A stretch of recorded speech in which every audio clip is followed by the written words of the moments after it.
আমরা দুইটা ভোট দিলাম, একটা ভোটের শপথ নিলেন, আর একটা ভোটের শপথ কেন নিলেন না? আপনারা শপথ নিবেন না, তাহলে এই কথা আগেই বলতেন যে আমরা শপথ নিব না, আমরা তোমাদের সাথে প্রতারণা করব। 51% তো সেকেন্ড ডিভিশন, 70% হয়েছে ফার্স্ট ডিভিশন। কাজে সেই ফার্স্ট ডিভিশনকে ইগনোর করে সেকেন্ড ডিভিশন নিয়ে ট্রেজারি বেঞ্চে বসে আজকের কিভাবে তারা কথা বলেন, এই প্রশ্নের উত্তর আমি আপনাদের কাছে চাই। স্পিকার, আমরা যে আজকের সংসদে দাঁড়িয়ে আছি, এই সংসদ জুলাই বিপ্লবের উপর দাঁড়িয়ে আছে। জুলাই বিপ্লবের যে স্বপ্ন ছিল, সেই স্বপ্ন বাস্তবায়নের দিকে যাচ্ছে বলে আমরা দেখতে পাচ্ছি না। আমাদের গণভোট হয়েছে, গণভোটের ব্যাপারে আমি জানি না, আমি ছোটবেলায় অঙ্কে সবসময় লেটার মার্ক পাইতাম, কিন্তু এখন মনে হয় সেই মার্ক ভুল ছিল কিনা আমার জানি না। কারণ আমি হিসাব করে দেখছি যে ট্রেজারি বেঞ্চের আমার সম্মানিত সদস্যরা তারা বলছেন যে 51%, তাহলে 70% কি?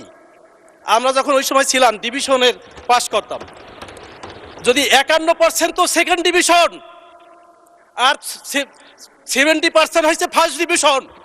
কাজে সেই ফার্স্ট ডিভিশনকে ইগনোর করে সেকেন্ড ডিভিশন নিয়ে ট্রেজারি বেঞ্চে বসে আজকের কিভাবে তারা কথা বলেন, এই প্রশ্নের উত্তর আমি আপনাদের কাছে চাই।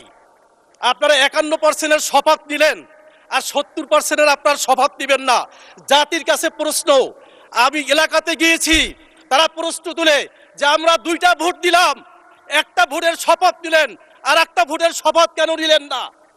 আপনারা শপথ নিবেন না, তাহলে এই কথা আগেই বলতেন যে আমরা শপথ নিব না, আমরা তোমাদের সাথে প্রতারণা করব। এই কথাটা যদি আগে বলা হতো, তাহলে জনগণ 51% ভোট দেয় না, কত পার্সেন্ট? মাননীয় সদস্য 1 মিনিটে শেষ করেন, সাম আপ করেন 1 মিনিট। মাননীয় স্পিকার, আমি তার শেষ দিকে যাচ্ছি। ইতিহাসের নির্মম বাস্তবতা হলো, ইতিহাস থেকে খুব কম সংখ্যক লোকই শিক্ষা গ্রহণ করে, অথচ যুগে যুগে এই যে ঘটনাগুলি, এই ঘটনাগুলি সম্পর্কে আল্লাহ বলছেন তিলকাল আমসালু নাদরিবুহা লিন-নাস, এই যে উদাহরণ তোমাদের জন্য যাতে করে তোমরা শিক্ষা গ্রহণ করো।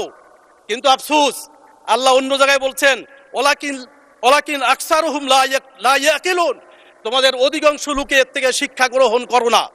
কিন্তু আমি আবেদন রাখবো এই মহান সংসদে, আমরা এই সংসদকে প্রাণবন্ত করতে চাই, আমরা এই সংসদকে দীর্ঘায়িত করতে চাই।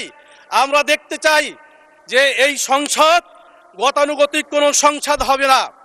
বিগত দিনের ইতিহাস থেকে শিক্ষা নিয়ে এই সংসদে, মহান সংসদে যারা এসেছেন, তারা এই দেশকে এগিয়ে নেওয়ার জন্য, দেশের জন্য, দেশের উন্নয়নের জন্য কাঙ্ক্ষিত ভূমিকা, বিপ্লবের কাঙ্ক্ষিত ভূমিকা। ধন্যবাদ।